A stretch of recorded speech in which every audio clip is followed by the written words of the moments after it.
Hi, I'm Ayla Alexander, and this is Colby, and my topic is facts and general knowledge about dogs and the Butler County Humane Society.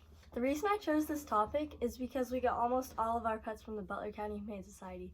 4 out of my 6 pets are from there. I have 3 cats, Domino, Ember, and Flora, and 1 dog, Bear.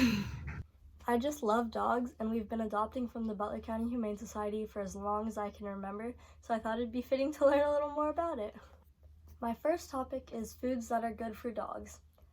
The first one is bread. Dogs can eat small amount of plain bread. Homemade breads are usually better because store-bought breads have unnecessary preservatives. The next one is cashews, and I didn't know this, but a few cashews at a time is actually good for dogs. They have calcium, magnesium, antioxidants, and proteins. So a couple unsalted cashews actually make a nice treat. The next one is cheese. Dogs can eat cheese in moderate quantities if they are not lactose intolerant, which isn't common in dogs. Lower fat cheese is better for their health. Next is coconut. Coconut is okay for dogs. It contains lauric acid, which can help dogs combat bacteria and viruses. It can also help with bad breath and clearing up some skin conditions. Next is corn. Corn is one of the most common ingredients in most dog foods. If you're sharing corn with your 4-legged friend, just make sure it's off the cob. Dogs can eat eggs if they are fully cooked. They are a great source of protein and can help an upset stomach. Next is fish. Dogs can eat fish fully cooked and then cooled. No more than 2 times a week though. Fish contain good fat and amino acids, which are health boosts.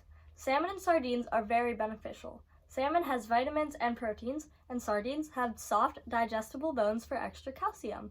Next is honey. Honey is good for dogs in small amounts. Next is ham. Ham is okay for dogs, but is high in sodium and fat, so sharing a small piece is fine, but it shouldn't be an everyday thing. Next, I just have some general information about the Butler County Humane Society, and this is how to volunteer. So to volunteer, you go to their website, which I have attached, but it's butlercountyyhs.org. Then you go to the Get Involved tab, which is on their main page, and the first option on the drop-down menu is Volunteer. Click on that.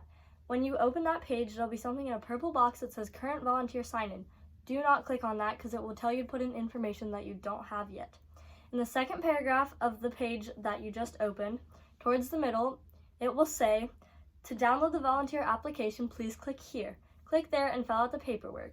Before you can actually go and volunteer, you have to attend a training session so you know what to do and how to do it. Then schedule a time to come so they don't have too many or too little volunteers at once. If you continue to scroll to the bottom of that page after reading all the information, there's a purple box that says Volunteer with Us that also takes you to the same application form. There are age guidelines and additional information under the same tab on their website. This is some more general information about the Butler County Humane Society, and this is how to adopt. First, you go to the same website, which is butlercountyyhs.org, or visit the Humane Society in person, so you can do this all in person. On their main page, there are tabs at the top, and click the one that says Adoptions. Once you click on Adoptions, there's a drop-down menu with 3 sections, and you'll click on the first one that says Adopt a Pet. When you click on it, it'll take you to another page. You have to scroll past, there's a picture at the top, so scroll past that. Then there are sections that says Adopt a Dog or Adopt a Cat. You pick whichever one you want, and that'll take you to the available pets at the shelter at that time. Then you read the descriptions of the pets to see if they fit your family, because some don't like kids and some don't like other dogs, and all dogs are different, so you don't know. Once you find a compatible companion, you go back to the same page that should still be open, but if it's not, there's another link that I provided in the page you're seeing now that you can use. You have to scroll a little past the adoptable dogs or adoptable cat section that you were in before. And then there's a section that says adoption application. Now there's different ones for dogs and cats, so click on the right one. Once you click on that, it opens an application form that you must fill out and turn into the Butler County Humane Society, and they do have the right to disapprove your application if they don't think the animal would be happy or if they don't think that animal fits your home. My final topic is the difference between adopting and buying, and I bought Charlie, my chinchilla, but I adopted all of my other pets, so I thought it would be interesting to compare and contrast the differences between adopting and buying. They both were really nice and well put together. They had their systems, but their systems were very different. So when buying Charlie, I got him from PetSmart. And I just thought it was strange the way they did it, because we just went and visited him once or twice before we actually got him. And they just gave us one piece of paper to sign, and they made sure my mom read through it. And then she just signed, and they put him in a box and gave him to us and made sure we had all the stuff in like our cart that we needed to take him home. And they weren't really as thorough as the shelter. At the shelter, when we were getting like any dogs, there are 7 or 8 pages of an application that you have to fill out for adopting a dog or a cat. And they were just, I feel like, a little better about it. Not saying, like, adopting from PetSmart was a great experience, and I'm not saying like that I would never go there again. I just think they weren't as thorough and as the Pound, but they did a great job. And the Pound just put a little more effort into it, and they just kind of didn't really do background checks at PetSmart. They just kind of gave you the pet.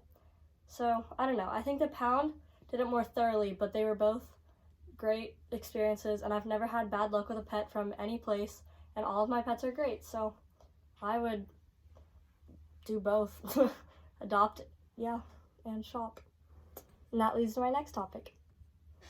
The final thing I want to say is about the saying, adopt, don't shop. And I used to be a person that said that a lot. And now that I thought about it deeper in this project, I don't really understand the saying. Yes, all shelter animals need homes, and yes, I love adopting, and I think it's great because they're just strays and they help them. The people at the shelter help them. But every animal needs a home, and the cages at the pet store are what the animal needs, but they're also quite small. So I think you should shop and adopt. So instead of adopt, don't shop, I would say adopt and shop if you can, because some people can't handle a dog or a cat because they like roam around, and it's easier to take care of a little animal. So all little animals know, even if they're at a store and you have to buy them, they still need homes too, and they're stuck in these small little cages, and they still need a home if they're little or big, or dogs or cats, or even chinchillas. He was in a little cage at the store, and I adopted him. Now he has a 3-story cage. So all animals need homes, and that saying, I feel like, just kind of limits it to just adopting animals that need like free roam, like dogs and cats, and some people can't handle that. So I say adopt and shop, not adopt, don't shop. Thank you.